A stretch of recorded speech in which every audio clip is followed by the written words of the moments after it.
அன்னவயல் புதுவை ஆண்டாள் அரங்கற்கு வந்த திருப்பாவை பல்பதியம் இன்னிசையால் பாடிக் கொடுத்தாள் நற்பாமாலை பூமாலை சூடிக் கொடுத்தாளை சொல்லு சூடிக் கொடுத்த சுடற்கொடியே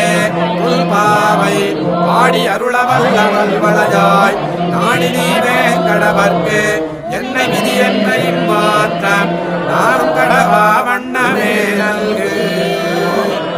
மார்கழித்திங்கள் மதி நிறைந்த நன்னாளால் நீராடப் போதுவீர் போதுமினோ நேரிழையீர் சீர்மல்குமாய்ப்பாடிச் செல்வச் சிறுமீர்கள் கூர்வேல் கொடுந்தொழில் அன்னந்த கோபன் குமரன் ஏறார்ந்த கண்ணி யசோத இளம் சிங்கம் கார்மேனிச் செங்கன் கதிர் மதியம் போல் முகத்தான் நாராயணனே நமக்கே பரதருவான் பாரோர் புகழப் படிந்தேலோரெம்பாவாய். வையத்து வாழ்வி